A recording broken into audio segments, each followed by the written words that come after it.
I can see both of us, and now it just says on air at the top. Okay, all right. So I'm just trying to pull the stream into the main window on Facebook. All right. Let's see if we can keep the stream off.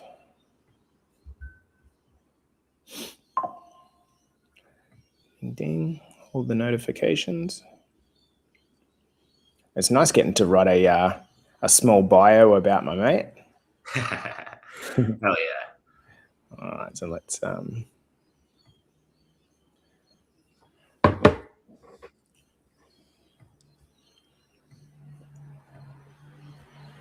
right.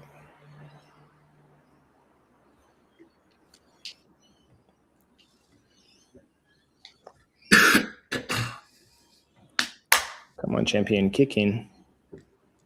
You gotta love technology sometimes, eh? It's just like, you know, like when Facebook, I don't know if you ever broadcast in groups, but when Facebook just made it, like they changed their, what do you call it? The API. Yeah, I saw that a little while ago. I don't do a ton of that, but I saw they were making some changes. Some people in the 10K were asking about it too. It's like, how do I stream into my group now? It's like, yeah. Well, there is a way. It's just a matter of whether it's just a little bit unreliable sometimes. All right, yeah, there's a way. It's just whether or not it works. Do you use that one that Brian used to use? I usually use StreamYard, but StreamYard, yeah. The last little while, I haven't been doing as much live stuff. Yeah. So it's like I haven't been using that stuff as much. It's been more like doing master classes and like a lot more, and I mean a lot more content, because it's like we've been doing these traveling like training trips and stuff like that too, like being out and like doing a lot more, but a lot less live. But yeah, it can be a pain trying to get it all to work together. Crazy. Come on, mate. I wonder if it's because it's so many channels, maybe. Just bear with me a sec, bro.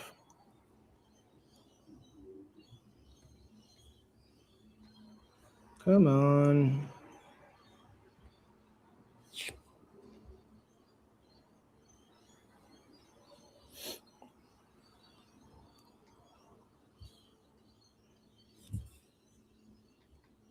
It's nothing more than I hate than fucking lateness. Come on. All right, guys, what's going on? Yep.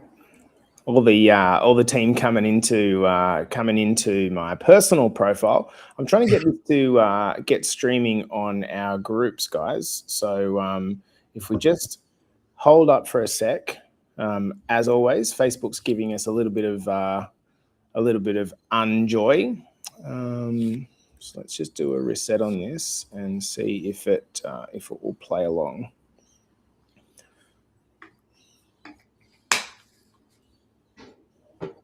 Come on, friend. Piss off, Vicky. Being seriously challenged. I'm getting all the shit comments coming in. You guys, just to confirm, you're seeing this on my personal profile, right? I'm guessing. So what we're going to do here, Kenny, we're just going to see if we can go back and do a reset on the thing. So just guys, if you can just pause for a couple of minutes. I'm trying to get this one to broadcast across to our Facebook groups. And as always, Facebook has given us a little bit of fun and games to play around with. So I'm just going to do a reset on. Vicky says on your private live. Yeah, on the private live. Oh, you can see the comments as well, dude. That's cool. Yeah. I just saw there was a button in the corner that said chat, and it was there you go. I think I might be able to see. There you go. All right. So what I'm going to do, guys, is try and just do a reset on the codes to see if we can make that happen again. So, bro, I'm going to let's go with doing this again. All right, guys. So just if you pause up, just in the base, in the groups, I'm just going to try to restart the stream again on the codes. You should be able to still continue watching live. Not that you want to look at our rough heads. Well, Kenny's is better than mine. He's a clever dude. Mate, it's I've had to kind of work on this constantly, but we're good. So if you're coming to this one live, guys, let us know how you are. What's going on for your morning? As you can see here, I'm joined by my buddy Kenny, and I'm going to be talking a little bit more about why this guy is such a fucking G. The King. I'm going to tell you. I'm going to call him the King. The King. I like it. That should have made my name when I joined in. I was looking through a few of the fight guys. Should I be recognizing some of these names? There was the first guy that you had up, Chris Curtis. Like, he's a pretty big name, right? Yeah, he was ranked in the UFC for a little while. Wow. Yeah, he was like, I think he got up to as high as like ranked like number 11 or something like that for a little bit in the UFC. Wow. Yeah, a couple other big names like that. It's been been a cool journey to say the least. Dude, how is it mostly through Instagram that we're able to kind of meet these dudes? Yeah. Or are they coming to your website or what? The other platforms are starting to pick up a little bit, but Instagram's the big one for sure. Okay. It's like that's where most of the guys, usually it's like, they're seeing stuff, they're following, and then we just start the conversation. Yeah, right. Pretty difficult kind of way to do it, right? Yeah. It's it seems it's strange because like when I first started what we do, it was all Facebook, and that proves how old I am, right? It was all Facebook, and coming across to Instagram, it's like an absolute fucking mission to, I don't know, for a 43-year-old guy to kind of get my head around it, doing reels and shit like this. But totally different vibes. All right, brother. So let's see if we can. Thanks for the patience, guys, on your end.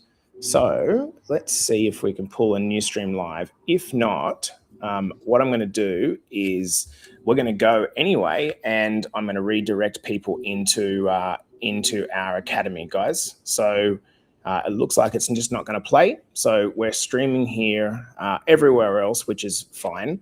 I'm going to tell everyone to come and join on our profile, and then we're going to give everyone a minute to join. Guys, stream broken. Come to my profile to view. All right, so we're going to pop this up. We're going to give it 60 seconds, and then we're ready to rock and roll. All right. Once again, if you come into this one live, guys, I do apologize for the fuck around here. There's 20 people watching on live on profile. So what we're just going to do is we're going to kickstart this off. They're climbing up. So if you are watching live, let us know that you're here. Who's coming in? He's a clever boy. Hey, Vicky. We got Tim's in the house. Good morning, Nick. What's going on? Michelle's in the house. Hey, Tam. What's happening? Vicky, you're being technically challenged, are you? Get out of here, Vicky. Hey, Helen. How are you, mate? Hey, Vicky. Hey, Jody. What's going on your private live? Yeah. Hey, Kath. What's happening, mate? Nikki's in the house. What's happening? I'm on your page. I can see you in the comments. Hey, Tez. Lovely to catch up with you last night there, brother. Hey, Paulie. What's happening, mate? Look at all the guys and girls streaming in. So they got the message, hopefully. Look at them all. Karina. Nikki's in the house. Sharon's in here as well. Look at this, literally me looking where to go. Yeah, sorry, Chantel. Again, I think it's probably because we tried to do a simulcast on about 42 different channels at once. So, guys, I'm going to disappoint a few people because they're going to wonder why it's missing from our Facebook group as normal. But we're going to kickstart anyway, and I'm going to repost it into that group when we can. So, guys, we're ready to go. How you feeling? Kenny, you look strippingly nervous, my man. Oh, yeah. You know me. Can't stand being in front of many people. So good. All right, guys, let's get this started. On the count of 5, 4, 3, 2, and 1. This is the Better Body Academy podcast coming to you for another episode, but this time it's with one of my boys, Kenny. Now, I don't want to butcher it. Dusseault. Can you give us the clear pronunciation?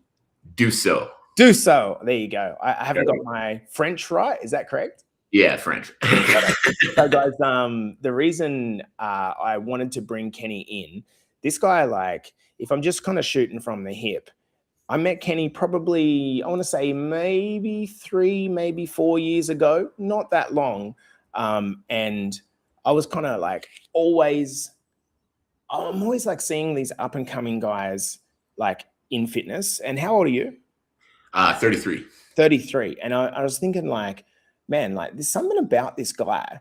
He's just like so energetic and so positive. And every time that we had an event inside of our community, you were like the person that went around and like shook hands with everyone. And I was just like this guy's got an energy and a vibe about him. And there's just something different. And obviously, when we got to know each other, and over the period that we've got to know each other, you've I've seen someone that's just changed massively from kind of, I guess, a little bit more shy, and I'll let you talk to that, but someone who's like seemingly very confident in himself, very poised, but also funny for a Canadian, which is a big thing. So Kenny, his mission is around empowering combat sports athletes rather in strength programs and getting their conditioning right. And I want to unpack two things with Kenny in this chat. I want to talk about how he does that with his 4-step fight ready method. I want to know if there's anything that's applicable there, Ken, to the average person. The second thing, and the first thing that I want to actually go into, is like how did you actually develop yourself? You did a stage presentation at the last event, I think it was, and it was just like I was just sitting there, and I was like extremely proud for you. And so I want to kind of pick on some parts to that, dude. So does that sound like a good template for a chat? Absolutely, man. That sounds great. And I appreciate all the kind words too. It's like, it's always nice hearing those kind of things because like, from the inside, you're just living life, right? It's like you change, you develop, you grow, but it's like, it's always cool when you see that be recognized. Cause it's like, it's one thing for me to look back and be like, wow, so different than I was years ago. Yeah. It's a whole other thing when it starts to like come across from other people. You know what I mean? So I appreciate that a lot. 100%, man. And so like, most of my audience probably isn't going to know you because of your niche. Yeah. So can we go through the details of like, what do you do? What kind of got you there? How old are you? Where do you live? That type of stuff. Yeah, for sure. So I live in Calgary, Alberta in Canada. I've been into like training and strength and conditioning and all these things pretty much my whole life. Like I started lifting weights when I was like 12 or 13. One of those typical stories for people in our niche where it's like I got into the gym and that was like the first place where I like, stuff kind of made sense. I was like, oh, the harder I work, the more results I tend to get. Like it was the first time where I was like, wow, this like makes sense. This clicks. Like first time I really felt like comfortable and at home for myself. Mm-hmm. And so I knew for a really long time, this is what I wanted to do for a living. But also pretty typical, there isn't like a really defined path in fitness, right? It's like, that you have a passion for it, but you're like, where do I go about it? What do I do with it? And so I always just had this fire that like, this is the direction I wanted to go, but I had no idea where to take it. Yes. And like for a long time, I didn't really think it was a career. So I was kind of on a path to go do other things, eventually realized like, I'd rather try to do this, fail at it, and then go back and do something else when I'm 30 than not even try and like always spend my life wondering like what could that have turned into? You know what I mean? And basically got into, and then when I started working different jobs in fitness, very typical story as well, where like, burnt out for a whole ton of hours for not very much money, doing that thing where you're loving the work you're doing, but the life around the work was kind of just not great. Like you're working all the time and barely able to pay rent. It's just not really a good long-term plan. Because a lot of PTs, they're starting at like 4 or 5 o'clock in the morning and then having morning clients, then a big break, then lunchtime clients, then a massive break, then right up into the nighttime. And it's just becoming like, it's tough, man. Exactly. And then especially when you're working at gyms, you're getting a fraction, like the client's paying $90 an hour and you're getting 18. You know what I mean? It's like, there's like those kind of things. So it was exactly that. It was like, I felt like I was working all the time, not like barely making enough to survive. And it just like one day kind of hit. I'm like, this is not a long-term plan. You know, it's like I can't live like this forever. And that's when I decided to like venture off on my own.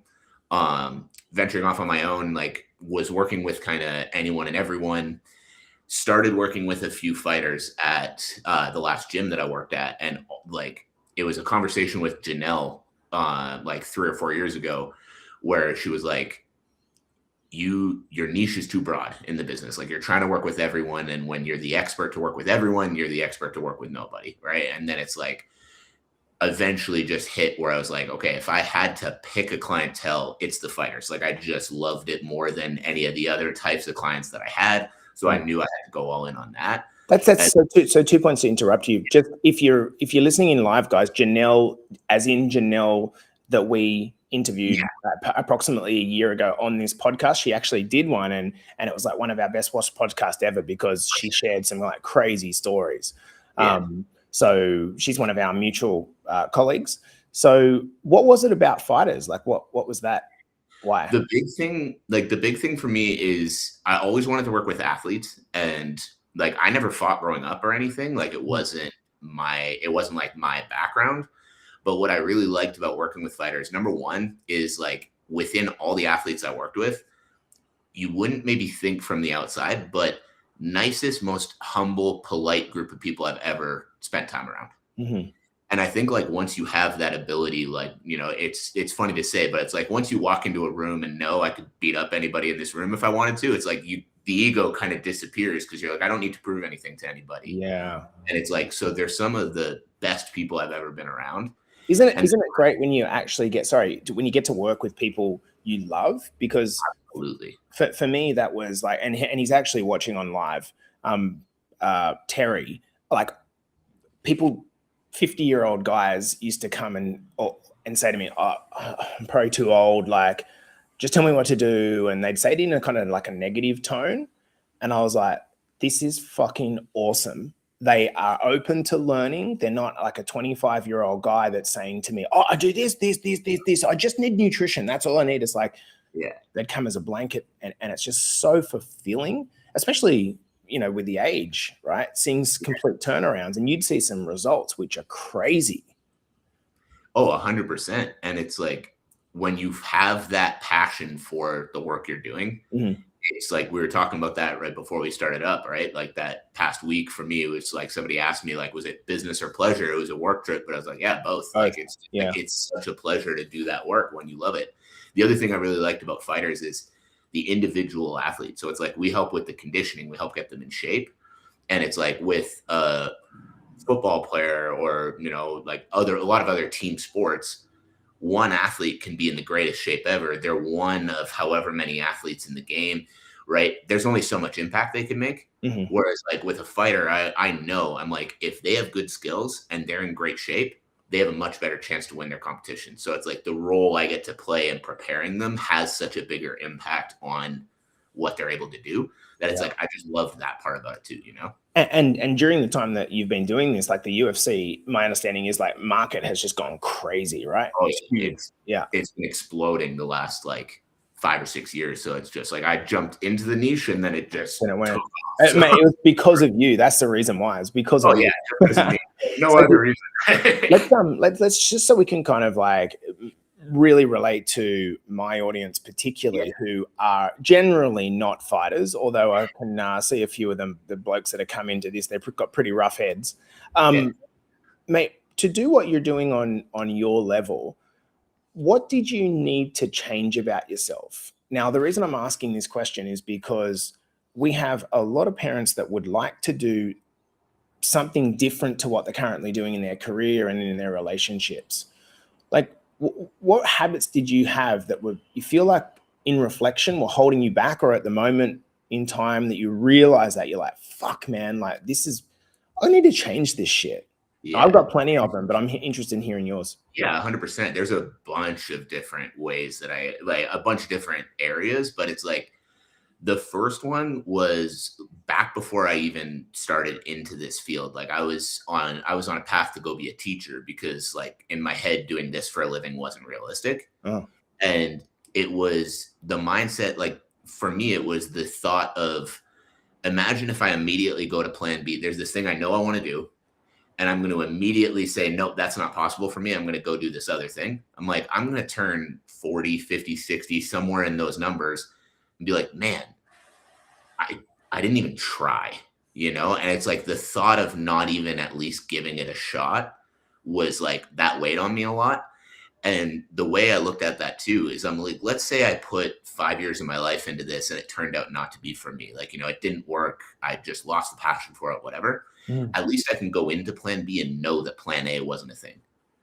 It's like, okay, that wasn't meant for me. I tried, it didn't work. Versus like, I didn't even try. You know what I mean? And as we get, I guess I'm just thinking through the eyes of listeners here, is like, as we get a little bit older and we kind of get beyond our 40s, and you don't know this because you're not 40 yet, but you get beyond your 40s, your 50s, and you start to probably say a story to yourself like, it was kind of like, better the devil I know. Yeah. Right. I'll stick in the relationship. I'll stick to the career I know. I'll stick to the boredom because the boredom is better than risking everything and then failing. And people are so scared of failure, right? So the big thing that I would say to that is like, let's say there's something right now, like you're in your 50s, 40s, whenever, right? And there's something right now that you're like, man, I really wish I could do this thing. I really wish I could, and like whether that's, that the relationship you're in is really not good for you, or like the job you're in, you absolutely hate going to work every day, whatever it might be. It's like, if you try, like if you say, okay, I'm going to quit my job because I want to go do this other thing, or I'm going to, start to do this other thing on the side because I need the stability, but I want to at least try. Let's say you try it and you fail. You're right back where you started anyway. You know what I mean?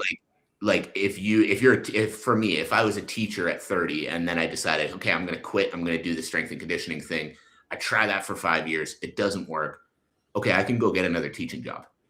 And then I'm right back where I was anyway. But I have that piece of knowing, hey, I at least tried and it didn't work. So that wasn't for me. One of my mentors, he told me, when you're making decisions that are big, you need to become comfortable with the worst case scenario. And most often the worst case scenario is far less worse than you actually think it is, right? Yeah. So we think, oh, we're going to take a risk and we're going to try this new career or try this new relationship. And it's like, oh, and that's going to mean I'm 20 years behind. No. Yeah. You're just right where you are anyway.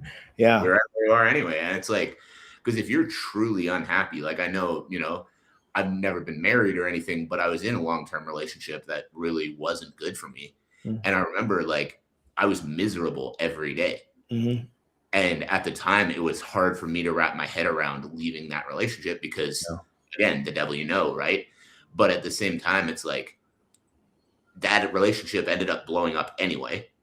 And then going off and being single for the first little while was really hard because I, wasn't used to it, anything like that. We got together when I was really young. Yes. But it's like after a while, it was the best thing that ever happened to me because it was like, oh yeah, I had this dip, but then I realized, hey, I have 70 more years of life that I'm not miserable tied to this person that is like sucking the life out of me. And it's not even like a bad thing about her. I wasn't a great partner either. We were just wrong for each other. Yeah. Right. But it's like, we were trying so hard to stay together because like, that's what you do.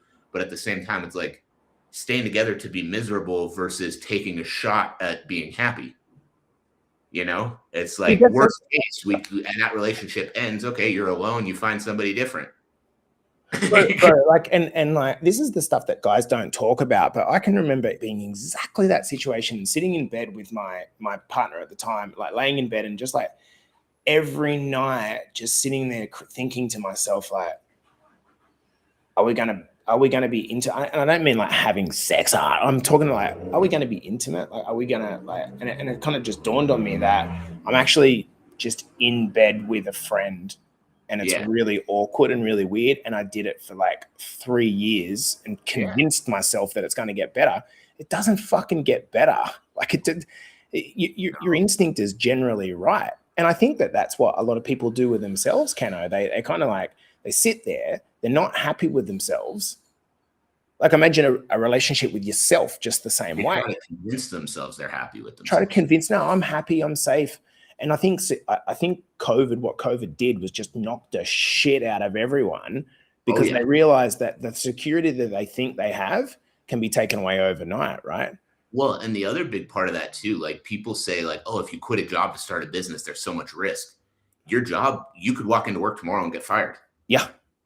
That's what Right? happened to me. And I was the least sackable person in the company from a standing and an importance perspective. It was like, no, we're shutting everything, going bang. Taught me a lesson in security. Let's keep going, dude. So I'm interested how like, from what I've seen from the outside, you were pretty, and I don't mean to be in any way offensive, but just like a really shy, like quieter guy that would kind of, I get the sense, like really question yourself. Oh yeah. How the fuck did you pull that out? Because there's a lot of people in our audience that are just like, they would love to do that. Yeah, the biggest thing is it's like I can't remember the quote, but I think it was a quote from Cole, another guy in our mutual connections, but I think it was a quote from Cole, and he was talking about like it's about just stacking the proof of who you want to be, right? It's like the person that you like, if you feel that right now where you're like, I want to be so much more than I am, or I want to do more than what I'm doing. It's like the way I looked at it, I was like, who is the guy? Like if perfect world, perfect version of me is coming out every day, what's he doing? And it's like little things like I wake up when my alarm goes off. I don't hit the snooze button 10 times, like I eat healthy. I don't stop and pick up food on the way into the gym. Like it was just little habits, little bit by little bit that I'm like, if I want to be up here, what are the things that me up here is actually doing? And then just doing those things. And it's like, that sounds so simple, right? But it's like, it really does just come down to that. It's like, if you want to wake up earlier every day, the secret to waking up earlier every day is set the alarm for the time you want to get up. And when the alarm goes off, get up. And it's like, most people are like, oh, but I can't, like, I hit the snooze button. It's like the way you stop hitting the snooze button, set the alarm on the other side of the room, get out of the bed to turn it off, and then just don't go back into the bed.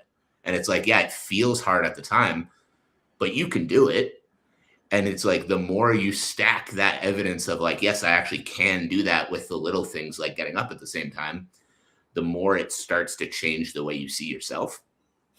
And then the more you start to change, like even that little thing, waking up at the same time every single day for a year and not hitting the snooze button, now it reframed that in my brain where when I say I'm going to do something, I do it. And then now when I said, hey, I want to speak on that stage at that event, I figured out the way to, have the conversations with the right people, prepare the speech and do it. And it's like bigger and bigger things started happening literally from just setting a habit and then doing the habit every day. And if I fell off for one day, that wasn't, oh no, I fell off, I better just let it slide. It was, okay, I fell off today. It happens. Get back on it tomorrow and don't let it turn into a bad habit. Right. And then the more and more of those habits I stacked, all of a sudden it was like, well, if I say I'm going to do it, I'm going to do it. And that's just how I operate now. You know what I mean? I'm sitting here in silence because this feels like it's just a replication of the exact words that I used in a podcast 2 episodes ago, which Love was that. talking about coming from identity, right? 100%. You have like people are like, I'm scared. I don't trust myself and I can't do it. I want to ask you about language patterns because for me, and Tony Robbins talks a lot about this. When people say stuff like, I'm just tired or I'm just stuck, these might seem like minimal things, but if you repeat them every day, you will sure as hell stay fucking stuck. 100%. Can you talk to that a little bit? Like what kind of, did you have language patterns around the former you? Oh yeah. I'm excited that you brought that up because that was another piece that I think was going to be super valuable. Before I get into that, one thing I will say too is like for anybody listening, like even as you improve with these things, like I know I was just saying like, it's so simple. You set the alarm, you get up and you do it. And it's like, I know at the time it doesn't seem that simple, but it's like anyone even that is able to do those things and able to, function at a higher level by creating these habits, they still fall off from time to time. Yep. Right. It's like nobody's perfect. I think a lot of people, when they struggle with those things, they look at people who don't and they're like, oh, like they're just different than me. And it's like, it's not, we're not like, nobody is better I'll still fall off of certain habits. I'll still, slip a little bit here and there, but it's just getting better at noticing when you slip and getting back on track. Right. Big And it's style. better you can do that, the higher level you function at. So it's like, it's not about being perfect. It's like, oh, you made a mistake. Cool. Get back on track tomorrow. Yeah. Right. Yeah. And that's where the language patterns come in as well. One of the things I used to struggle with a lot is self-talk. And it's like, I would do something as simple as forget where I put my car keys. And I'm walking around my house being like, oh God, I'm such an idiot. And like talking down. And I realized at one point, I was like, I actually think I'm an idiot. And it's because every single day I'm telling myself I'm an idiot because I misplaced my car keys, or I forgot to charge my phone, or I made this silly mistake. So what I started doing is every time I would say to myself, oh, I'm such an idiot, I would stop and actually verbalize it and say, you're not an idiot. You misplaced your car keys. That happens to everybody. It's no big deal. And like by stopping and saying it out loud, it started reinforcing, hey, this pattern that you've been in of calling yourself an idiot, talking down to yourself, isn't true. It's you putting yourself in that box, right? Same thing as like, I'm stuck, or I'm this, or I'm that. You're putting yourself in the box. The way you get unstuck is you pick an action and you take the action. Like one of my favorite stories of that, we have a girl that trains at our gym here in Calgary and trains with one of the other coaches. She would show up late to sessions every week. Her session would be at 4:00. She'd show up at 4:15 without fail every session. And she'd always talk about like, I struggle so much with being on time. I can't be here earlier. It's just so hard. I can't do it. So I stopped her at one point because it was driving me up the wall. But I stopped her at one point. I was like, hey, you know how you can be here 15 minutes earlier? Do everything you do right now, all the exact same stuff, 15 minutes earlier. Literally from that day forward, she hasn't been late once. Yeah. But like, she was so stuck in like, I'm someone who can never be on time. Yes. It was just so baked into her mind that literally that simple shift of, literally do all the same things. You don't need to change your routine. Your routine just needs to happen 15 minutes earlier. Yeah. And you have changed it for her. You know what I mean? Is this valuable? Like these things are basic, but I think so many of us struggle with the basic. And the reason is because we're so overwhelmed in our life and we've created so much noise around the story. And it's like, we can't get out of that story. Just can't get out of the story. And it's just crazy, the alignment here with what you do with, I did the exact same thing. I'm like, fuck, man, like this shit's never going to change. Like, is this just life? Is this what it's meant to be? Like, fuck, I'm tired. I can't get up. I don't feel like going there. All that's happening in your life is a printout of the words that you're speaking to yourself. And that sounds fancy and it sounds like, oh yeah, that sounds a bit fishy. No. If I think you've convinced yourself that you're a failure and you're getting failure, if you convince yourself that you're looking for it, everything you're doing is seeking out proof to reinforce what you already believe. Yeah. If one of my favorite sayings is, change takes time, but the decision to change can be made in an instant. And so you could maybe listen, or maybe a little thing's gone off in your head in this podcast and listening to this, and you might be like, you know what? I am always late. Why the fuck am I late? I'm just not going to be late anymore. That's just like, bang, it's just not going to happen. That's not me. It's not a good reflection of me. One of our coaches, Kenny, he mentioned to me the other day, he says like, I just want to be a better representation of the business. Like that's what I was like, fuck the business, right? Be a better representation of yourself. The amount of people that when no one's looking, right, they just clock off and they're just, oh, fuck, when no one's looking now, I can get away with it. It's like, what are you trying to get away with? Yeah. You're looking at you losing trust in yourself and then wondering why you're not getting a pay rise. Like, get the shit together, dude. Yeah. I'm going to see this. too, right? Because that kind of thing, like that, I struggled with for a while too, where it was in front of people. Okay, I'm going to be this way, and then for myself, oh yeah, okay, now I can relax a little more. Yeah.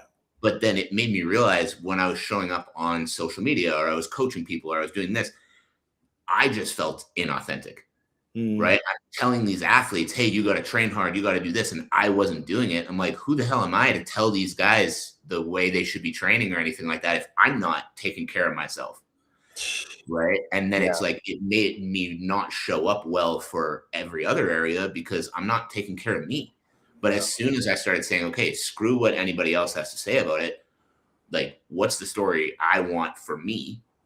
All of a sudden, I started taking better care of myself. I started leveling up. Yes. And as I started leveling up, it's easy to show up and tell these professional athletes, hey, here's how you should be training. Here's what you need to be doing.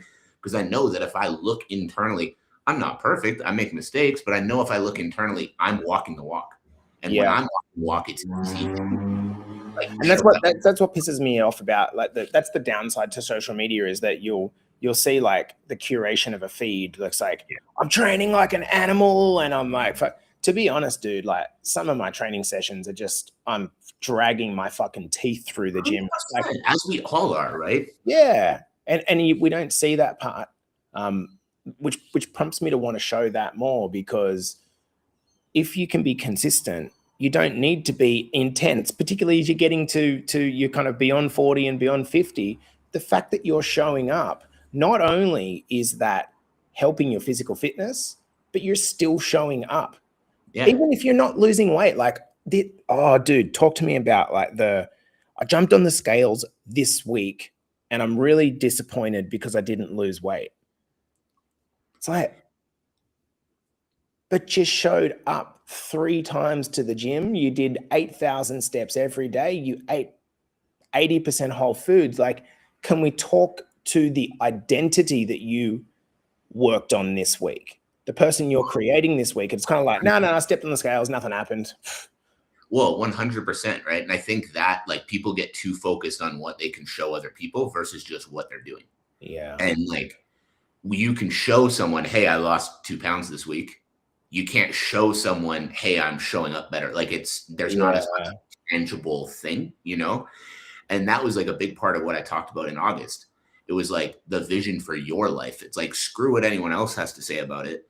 If you like people watching, like they're joining these programs with you and your team because they want to be in better shape. They want to live a better life. And like the number on the scale doesn't make your life better. Right. And like what we talked about in that speech in August was like the number in the business. Like, I don't need the biggest business for me to be happy with my life. I get to look at, hey, I just spent a week in Florida training professional athletes at a private facility. Dude, sorry, I have to cut you. Can we please go back to that comment you just said, which was like the number on the scale won't make you happy. Yeah. Isn't like so we had a last work with us. She lost 30 kilos postmenopausal, and she got to the end of those 30 kilos and thought that the moment she hit that 30 kilo number, she would just like feel very different. And actually what happened was she got to the end and she was like at the end, she got to her target and it was, fuck, I don't feel any different. And that's worse because now the thing that I thought would make me happy doesn't make me happy. So now I'm fucking broken, right? It's like, and that was really sad to watch her because she's driven herself into the ground. Now I see that she's made some changes and she's got a fella in her life and they're doing some worldly travel together. And that's the vision that she's created. And if she's put back on some weight in the process, then great. A better metric is, are you strong? Are you able? Are you functional? So, dude, we could talk all year, but let's kind of pivot towards like I want to know a little bit more about what you do that's perhaps applicable to, you know, everyday mum and dad in terms of creating a bigger engine. Yeah. So, I mean, first, like, I just want to touch on what you said there, because I think that's such an important point too, is like, there's no one, like what you need is to fall in love with the process of it all. right? It's like the number on the scale is not going to make you happy. Like you're going to see that number, you're going to feel the exact same as you did, 5 pounds or 5 kilos or whatever above. And it's like, you might be proud that you hit your target. That lasts a minute and then you're the exact same. But it's like falling in love more with how you feel day to day, right? 30 kilos heavier, I'm sure she was not feeling good, right? She's waking up low energy. She's like, joints are aching, all these different things. It's like fall in love with that part where you're like, my body feels good. Yeah. I have energy. Yes. I want to go traveling. I want to, go to the beach because I'm not sitting there being like, oh, is my stomach hanging out the wrong? Like, fall in love with the feelings, the day to day, the life versus that target. That target, yes, have the target, but the target's not going to change your life. The life you're living and learning to love that is what's going to matter more. That's juicy. Yeah. Yeah. And like, that's what I've realized so much too with like building a business and everything, right? It's like we're in a group and like there are some people that are doing some amazing financial numbers. And it's like when I get into the mentality of like trying to compare to like, oh, I need my business to be as big as this guy's or that guy's, then I'm not looking at what I actually get to do day to day, which is I get to make a living doing the thing I love every single day. And like, how do you beat that? Dude, the thing that I'm doing a travel up the east coast of Australia and just like getting the opportunity to like hang out with a couple of our clients and friends along the way. It's just like, it's very, very fulfilling. It's extremely fulfilling when you see a sense of happiness. And then it's also a chance to go, Nikki Connolly, like try to whack out some of those like stories that have just become a little bit creeping back in again. No, get rid of them. And there's something about proximity, right? That makes that a little bit easier. Percent. And it's like that's so much better than any number on the scale or any target here or there. It's just being able to live a life you're happier with, being able to have energy day to day. Like when you look at those wins within a health and fitness program, that's going to be so much better than that number. And just like you said, like if that girl has put on a little bit of weight in the process, but she's loving her life, who cares? Who cares? Come on, so let's get over. So I'm interested, and part of the reason I'm interested is because, like, honestly, I know that I need to, in my own life, I need to improve my own capacity. Like, I can go in the gym and be the strongest dude there. That's great, but I want to be, well, do you know what I mean? Like, I want to be functional as well. And if I go and do a High Rocks event with Coach Dom, one of our coaches, like I'm going to fall over in the first fucking 3 minutes, right? Oh yeah. So yeah. Can you maybe, whether it's unpacking whether the 4 steps that you have in your system kind of relate or not? Talk to me here. So we've shifted a little bit from like that system that we had. Like it's always evolving. And actually cool part, when I was in Florida, I got to spend some time with like the first coach in my niche that I've ever mentored with. And he's like the biggest name in our space. So super cool. I got to learn a lot from him. And just, it helped me evolve a little bit more. But the strength and conditioning side for fighters, honestly, it's a lot more applicable to like regular everyday people than a lot of people would think. Like you see the intensity of the sport and you're like, oh, I could never do the training that they do. But because the sport itself is so intense, the work we're doing is really just keep your body functioning at a high level. Right. So it's like the biggest things that apply is like what we focus on a lot with our athletes. Number one is the quality of movement. So if you're living day to day, you've lost a little bit of weight, you're like fitness wise, you're improving, but you have a bad hip. That bad hip is still going to get in the way as you lose weight, right? You go do, regular everyday activities, you're sore, this hurts. It takes away from your ability to do that. Yes. So one of the big things that we focus on is like within the programs, when there's an injury, making sure that we're bulletproofing that injury site. So like whatever problem occurs, how do we get that so that you have no limitations in the way your body moves at all? The joints are fully functional. No area feels like overworked or fully stressed at any time. How does the body just feel good? So do you think that's like, as just a general concept, do you think that's achievable to the average kind of 40 to 60-year-old that actually, Absolutely. And I think because what happens is a lot of people, and we see this with our athletes, but it's very applicable as well. a lot of people feel like, oh, okay, I have this bad shoulder because I injured it a few years ago. That's just a bad shoulder. Now, maybe it's never going to be 100% of what it was before, but if you just don't do anything with that shoulder because it's the bad shoulder, the muscles start to atrophy, things get worse, right? But the way we look at it with injuries is we always try to work on what we call the pain line, right? If working to here causes pain, we want to work to here. What can you do with that shoulder? How much can you work it? How much can you get it moving without it hurting and taking away from tomorrow? So is that based on the fact that if you touch the pain line, it aggravates the injury further? We don't want to aggravate it more, but it's like a lot of people, they get injured and they're like, okay, I'm just never going to use that until it feels better. Yeah. But what happens is it feels better because you stopped using it, but you didn't actually fix the problem. Yeah. So if you feel better, then you start using it again, it's going to cause a problem again. So a lot of people will say, for example, I think, for example, a deadlift is an incredible movement to bulletproof your back. Right. Yeah. But what a lot of people have been told by the doctor is don't do deadlift. Sorry, you've got a bad back, never do deadlifts. So to me, that's like, so by not using that hinging movement, you're just going to get a bunch of rust almost building up in that. Exactly. Right. So now instead of don't do deadlifts, don't try to max out your deadlift, but work through the movement, right? Like get your body in that position and just get your body used to moving through that motion. Now your hamstrings are getting stronger, your glutes are getting stronger, your lower back's getting stronger. But it's like, let's say the pain would happen at 150 pounds. Don't go above 125 pounds. Right?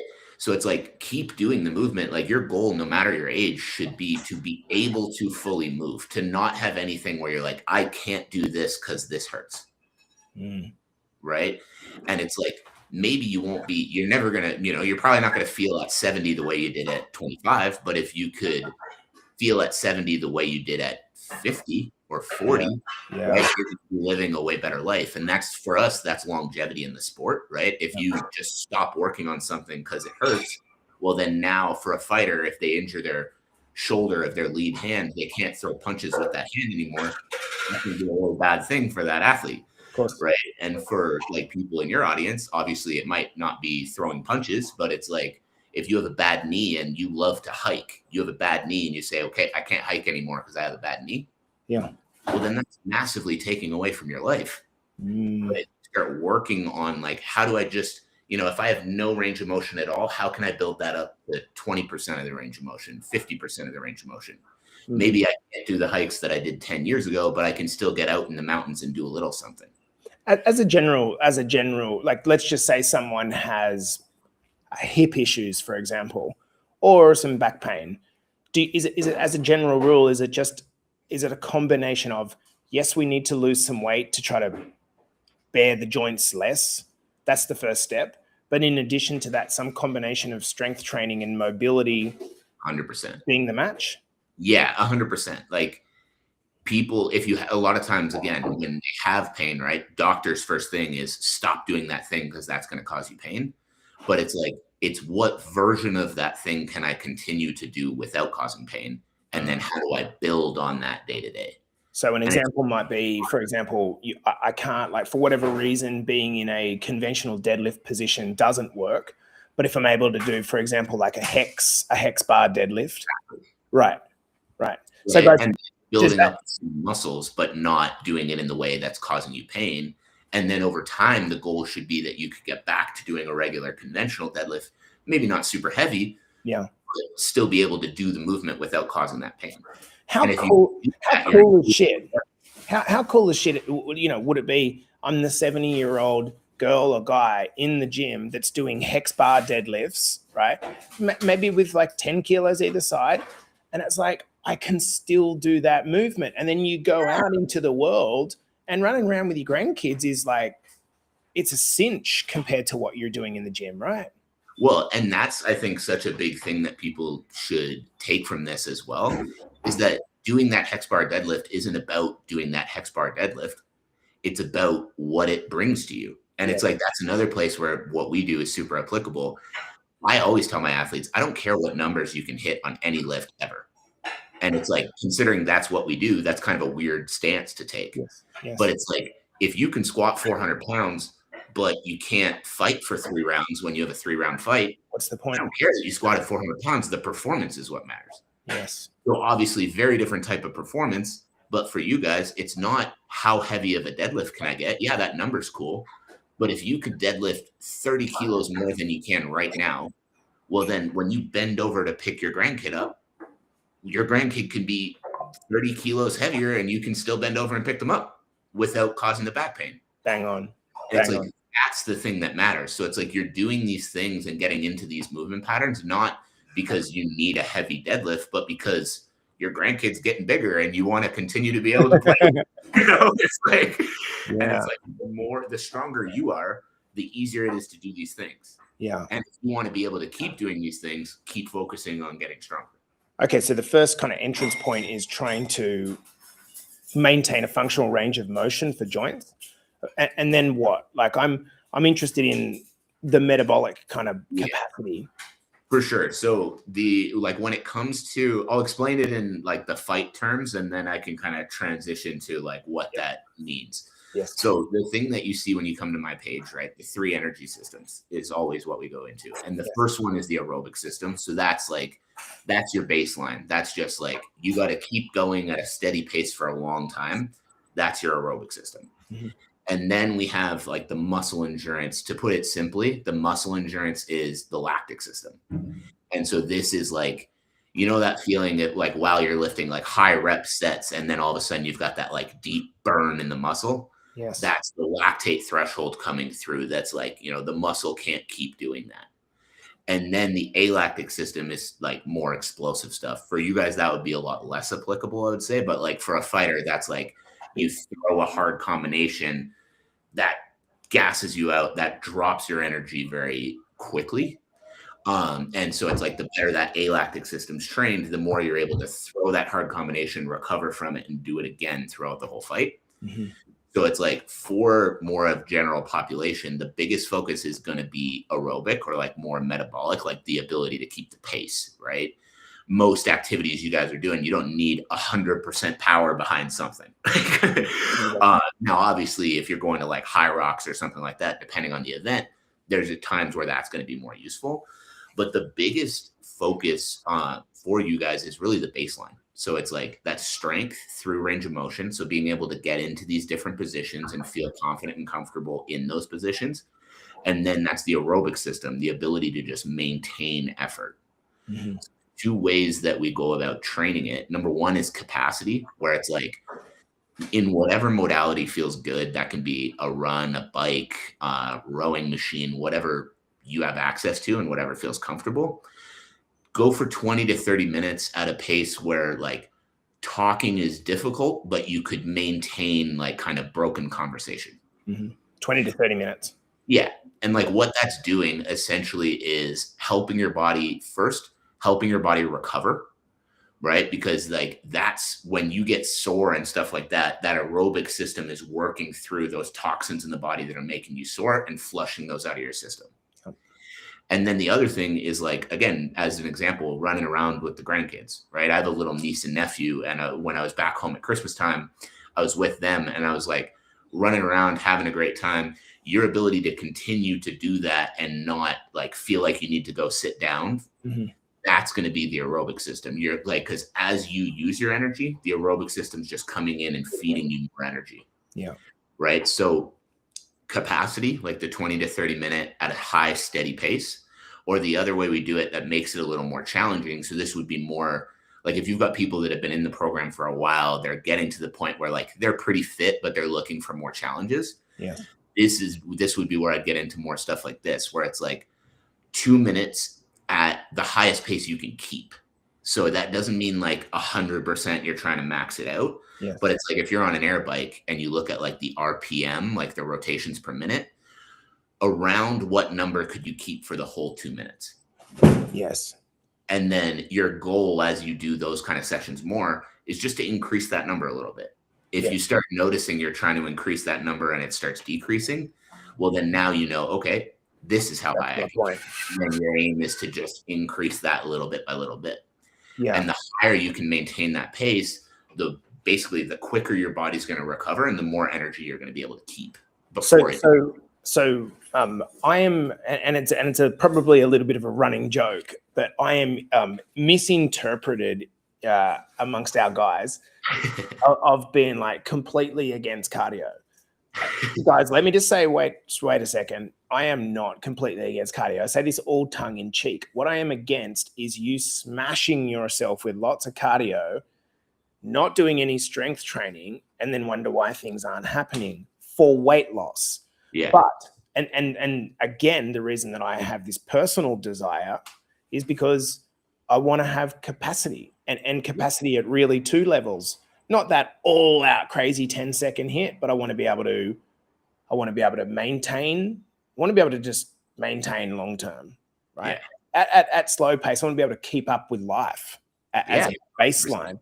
But then if I need to sprint for a bus, well, we were going through the airport recently, and man, I was like, fuck, I had my daughter in my arms, my son on my shoulders, and my missus is carrying the bags. And it was really funny.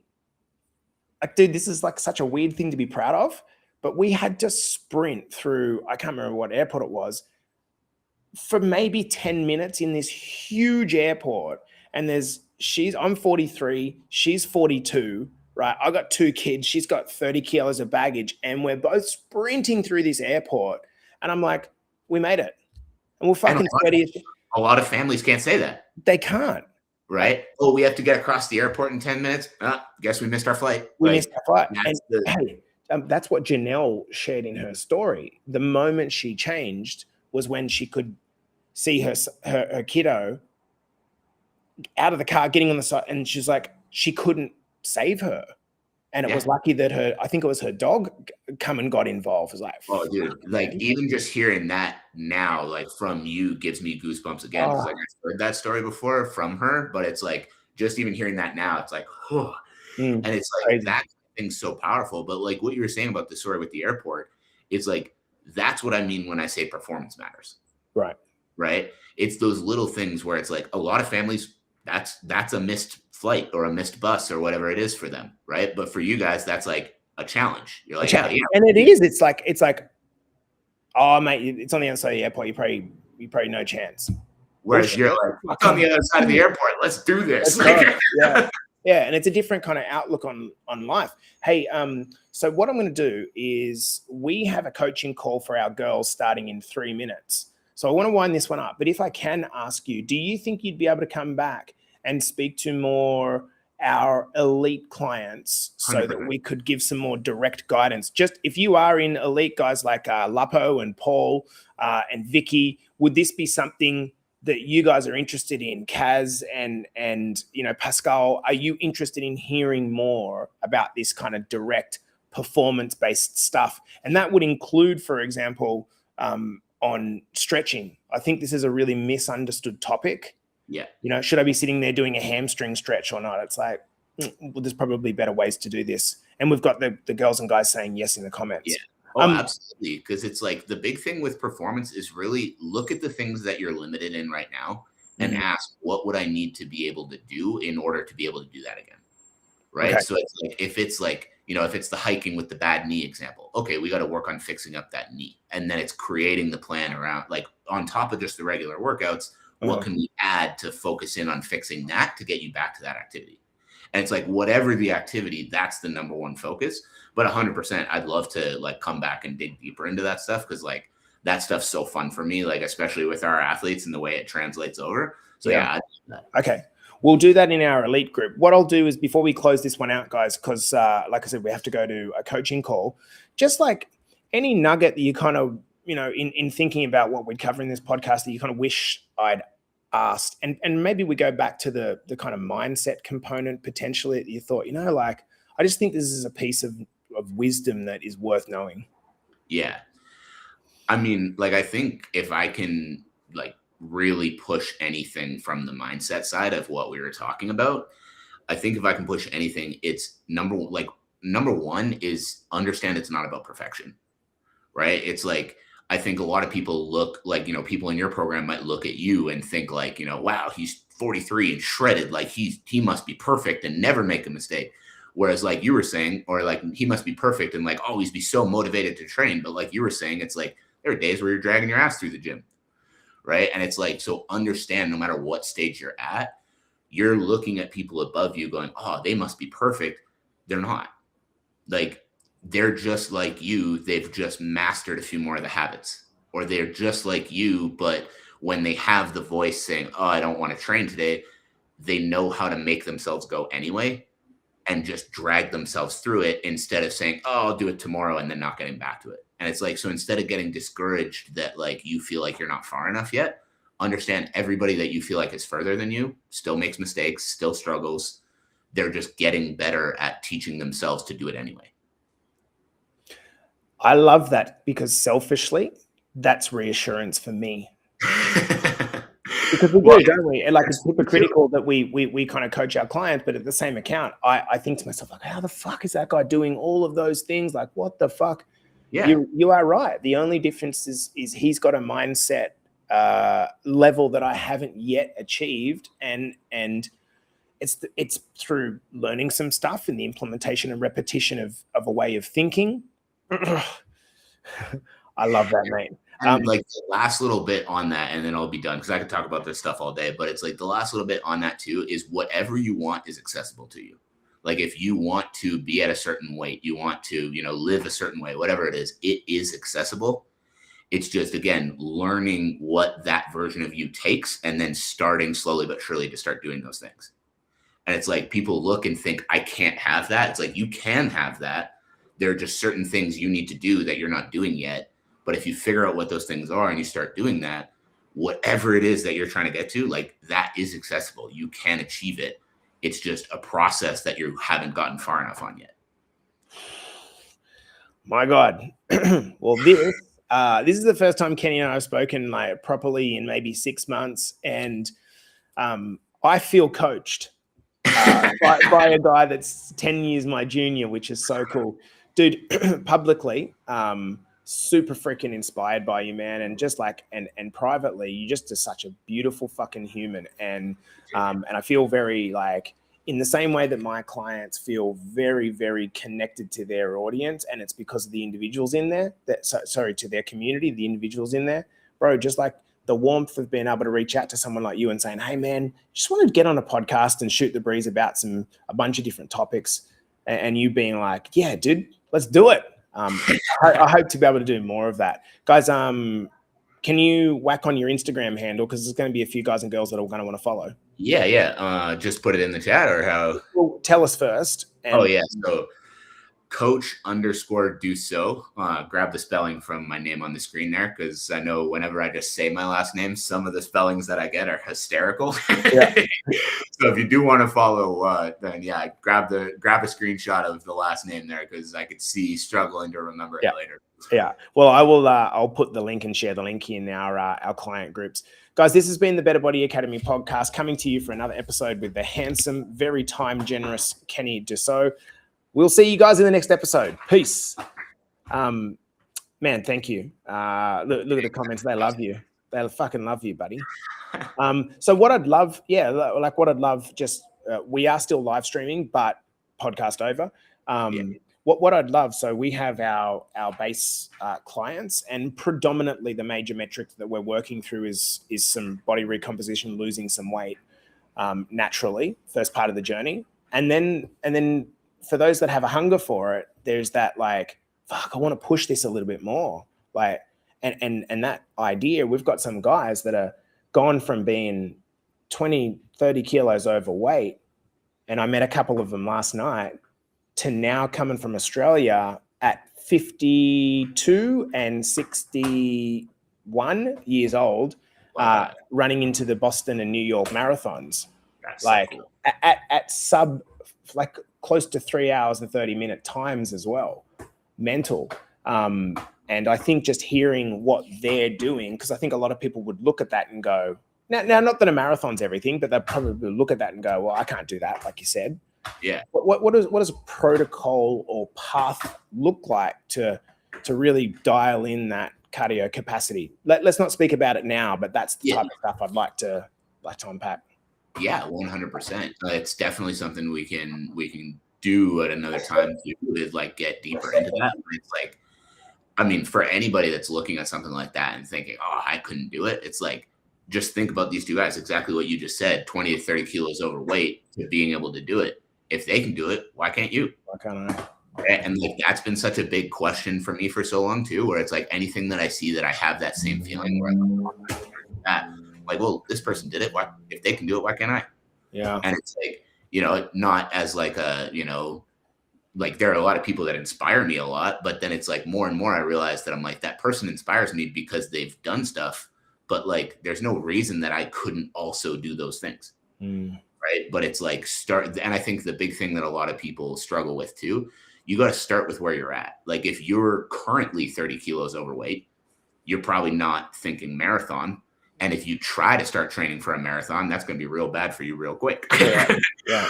Right. But if you start with, the 8,000 steps a day and just getting out for walks every day, that weight starts to come off. Now, I could run a little bit. Yes. And then, okay, let's see what I can do. Okay, I can run for 5 minutes and then my calves are sore, my this and that. Just, these things are causing pain. It's step by step by step, not being like, well, I'm at the bottom, but I got to run a marathon. It's like, no, what's the first rung on the ladder?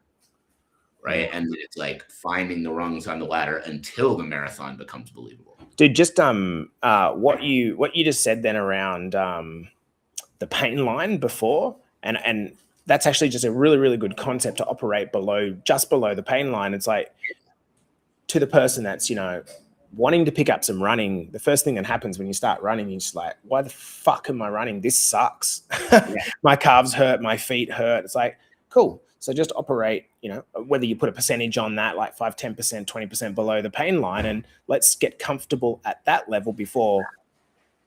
Exactly. Right. And like, I love what Susan said. I just don't be afraid of failure. It's better than thinking what if, because it's like, that was the line in that speech that I did in August as well, that hit for so many people. Like I still have people in the group that like come back to me and say that.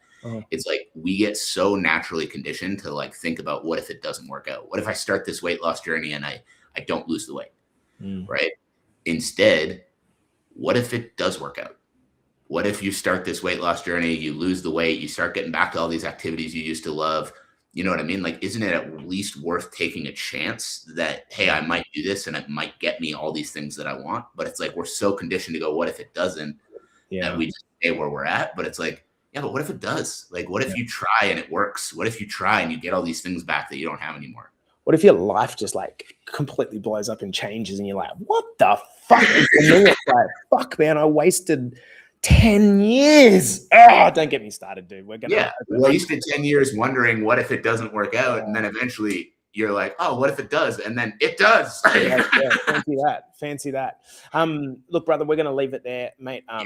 Look, so bloody nice to catch up with you, bro. And hopefully we can do it again soon. I'll reach out regarding the like I said, the more elite stuff. So 100%. Anytime, I'd love to. It sounds fun.